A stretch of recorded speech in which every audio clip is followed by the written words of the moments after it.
আসসালামু আলাইকুম রহমতুল্লাহ। নেপালের নবনির্বাচিত প্রধানমন্ত্রী বালেন শাহ একজন র্যাপার, একজন সাংস্কৃতিক কর্মী। নেপালের টোটাল মন্ত্রিসভাটা দেখে যেটা বুঝলাম, খুবই গুরুত্বপূর্ণ পদগুলোতে সব ইয়াং মানুষজন। প্রধানমন্ত্রী, স্বরাষ্ট্রমন্ত্রী, পররাষ্ট্রমন্ত্রী, ক্রীড়ামন্ত্রী, কৃষি সহ বিভিন্ন গুরুত্বপূর্ণ জায়গায় যারাই বসে আছে, 30 থেকে 40 বছরের মধ্যে যারা আছে সবাই। এবং তাদের ফোকাস পয়েন্টে আমি চিন্তা করলাম জাস্ট যে এই যে মন্ত্রণালয়গুলোতে তারা গুরুত্বপূর্ণ মন্ত্রণালয়, স্বরাষ্ট্র মন্ত্রণালয় তো খুবই গুরুত্বপূর্ণ, সেখানে বাংলাদেশ এবং নেপাল কম্পেয়ার করেন না। মাত্র একদিনের মাথায়, সরকার গঠনের একদিনের মাথায় তৎকালীন সময়ের প্রধানমন্ত্রী এবং স্বরাষ্ট্রমন্ত্রী দুইজনকে গ্রেপ্তার করলো বালেন শাহের সরকার। এইটা হচ্ছে অ্যাকচুয়ালি স্পিরিট। আমাদের গ্যাপটা এই জায়গায়। বাংলাদেশের মানুষ যুগে যুগে রাজনীতিবিদদের কাছ থেকে ধোঁকা খেয়ে আসছে। বেশি না, আমাদের পরেই তাদের এই অভ্যুত্থানটা হয়েছে। আমাদের এখানে গ্যাপটা কোথায়? আজকে জাস্ট প্রত্যেক মন্ত্রণালয়ের সাথে আপনারা নেপালের সাথে বাংলাদেশকে কম্পেয়ার করেন। কেন কম্পেয়ার করতে বলতেছি? কারণ তাদের যে স্পিরিট একই তো। শুধুমাত্র আমার কাছে খুব ইন্টারেস্টিং লাগে এই ব্যাপারটা, যে আমার যেটা মনে হয় যে বাংলাদেশের রাজনীতি এককেন্দ্রিক হয়, সেটা হচ্ছে ইন্ডাস্ট্রি বেসড পলিটিক্স। যেটা আমার এই এলাকায় এটা আছে, গার্মেন্টস আছে, এই ভিত্তিক আমি রাজনীতি করব, বা এখান থেকে আমার এই এলাকায় রাজনীতি করলে আমি এত টাকা ইনকাম করতে পারবো, নিজের পকেট ভরতে পারবো। কালচারাল বেসমেন্টে রাজনীতি করাটা, এটা বাংলাদেশে খুব কম মানুষ করছে, খুব কম মানুষ করে।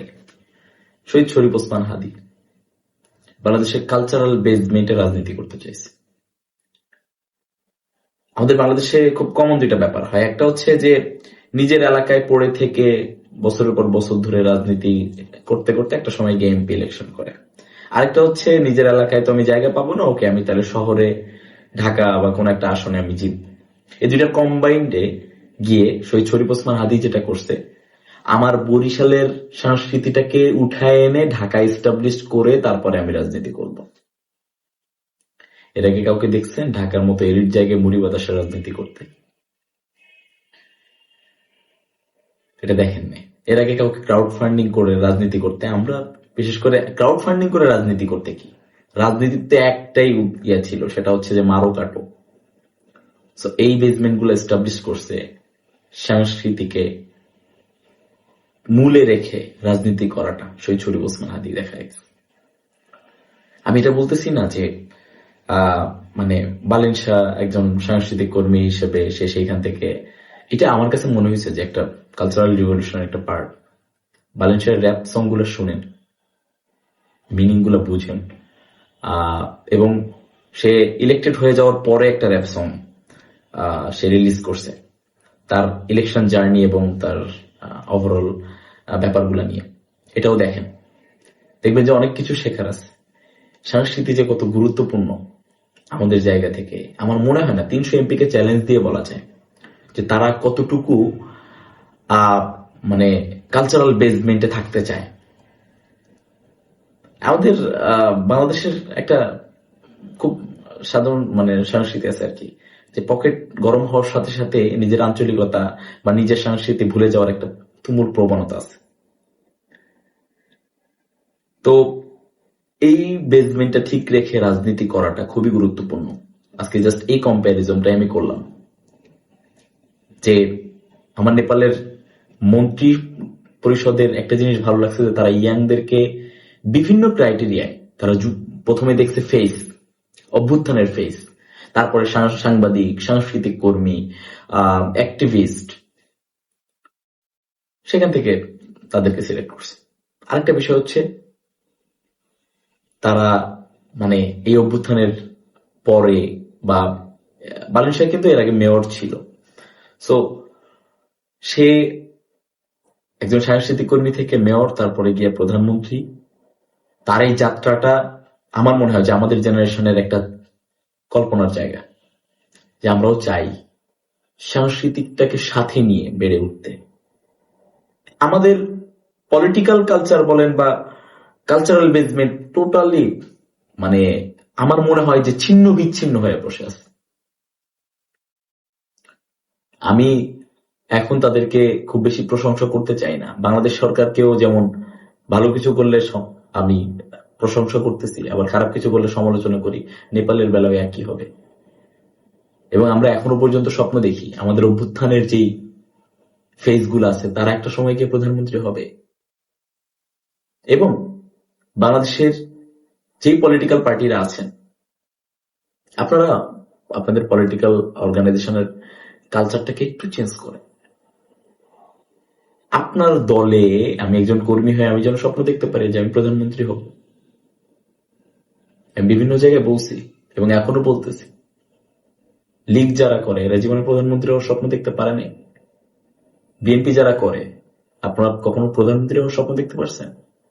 ইভেন আপনি যদি মন্ত্রী কেন, আপনি যদি একটা এলাকার ওয়ার্ড মানে মেম্বারও হইতে চান, আপনার আগে উপর মহলের ইয়া লাগবে।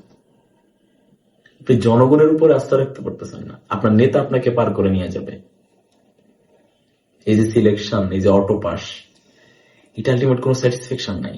নিজের গ্রাউন্ডটা তৈরি করেন, মানুষের পাশে দাঁড়ান, দেখবেন মানুষ আপনাকে আপন করে নিতেছে। দল মতের বাইরে গিয়ে অনেকেই জিতছে না, এবার দল থেকে ত্যাগী হয়ে রুমিন ফারহানা জিতছে কেন? একটা বেসমেন্ট আছে, সে নিজে কাজ করছে। ব্যক্তি ফেস তৈরি করেন, না হলে দেখা যাবে 40-50 বছর রাজনীতি করছেন, দল মনোনয়ন দিল না, আপনার রাজনীতি ওইখানে শেষ, কিচ্ছু নাই, টোটাল জীবনটাই ব্যর্থ। আর তখন গিয়ে ফেসবুকে বা বিভিন্ন টক শোতে বা বিভিন্ন জায়গায় গিয়ে কান্নাকাটি করবেন যে ত্যাগীদের মূল্যায়ন করা হয় না।